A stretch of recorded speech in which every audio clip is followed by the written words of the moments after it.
Казка пра ката Чарныша і ягоных сяброў. Раздзел 3. Агарод. Дома было ўсё ціха, было цёмна, калі яны прыплылі, таму вырашылі пачакаць на караблі да раніцы. Ужо світала.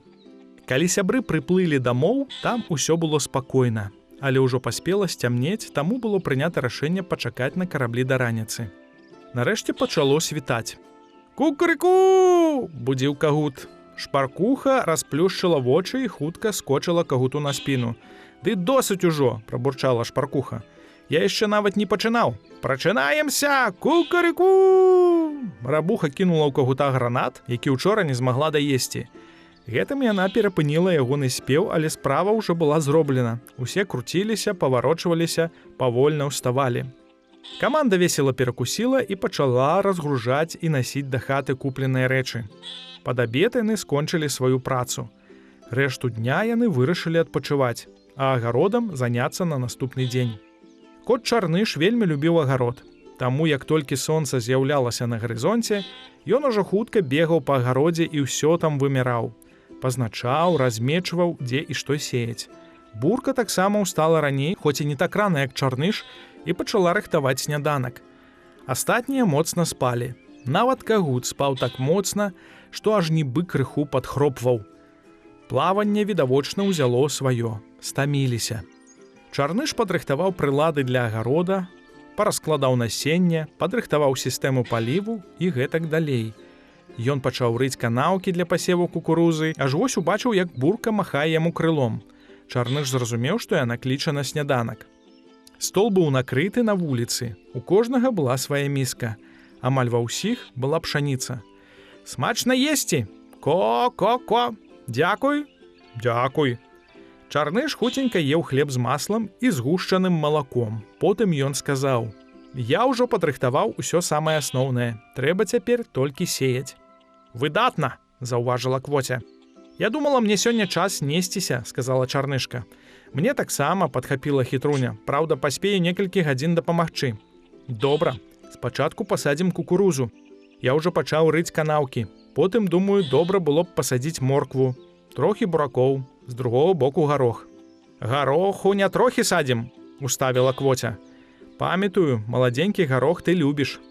Пасля гароху патрэбна хаця б радок кропу, бо хоць ён дзе-нідзе і расце, але мне ўсё роўна не хапае на свеженькі супчык. Я планаваў кроп пасля буракоў ткнуць». Яны яшчэ паўгадзіны абмяркоўвалі працэс пасяўной працы, а потым узяліся за справу. Шпаркуха пачала мыць посуд. Пакуль ішла праца на агародзе, бурка паналівала свеженькай вадзічкі ў вядзёркі для піцця. У іх была цудоўная крыніца, якую яны зрабілі некалькі гадоў таму. Чарнышка заскочыла ў сваё утульнае гняздо, выкладзенае саломай. Астатнія кінуліся рыцца на агарод. «Асцярожна, не пазбівайце меркі!» – крыкнуў кот. Праз нейкі час кіпела зладжаная праца. Пасля таго, як бурка панабірала вады для піцця, яна ўжо насіла яе на агарод. Калі было патрэбна шмат вады, бялуха дапамагала ёй. Чарныш рупліва рыў канаўкі, потым ямкі, куды рабуха і рыжуха кідалі бульбінкі. Хітруня дапамагала ўкідаць насенне морквы, а потым і сама пайшла несціся. Квоця сеяла насенне кукурузы, бурка залівала яго вадою, а потым Кагут заграбаў зямлю. Праз некаторы час большая частка працы была зробленая, пры гэтым усе вельмі стаміліся. Яшчэ трэба было пасадзіць кроп, пшаніцу, цыбулю, часнык і нешта яшчэ. «Бурка, я думаю, што ўжо час ісці гатаваць абед, а мы пакуль яшчэ папрацуем», – сказаў Чарныш. «Згода», – сказала яна. Бурка пабегла гатаваць абед. Ёй гэтая справа падабалася. Яна паставіла кукурузу на пліту, нарэзала цыбулю, хлеб і дадала крыху пшаніцы. Потым дадала солі. Потым знайшла рабухін гранат і некаторыя спецыі. Атрымаўся густенькі суп. Кот Чарныш таксама пераважна звык да многіх падобных страў. Такім чынам, праз гадзіну ўжо ўсе абедалі. Потым крыху адпачылі і зноў узяліся за працу. Чарнышка і хітруня таксама былі гатовыя далучыцца. На агародзе яны працавалі да вечара, а потым яшчэ і цэлы наступны дзень. «Адпачываем заўтра», – уздыхнула бялуха пад канец другога дня. «Вядома, праца зроблена, таму заўтра можна спакойна хвост адкінуць», – пагадзіўся Кагут.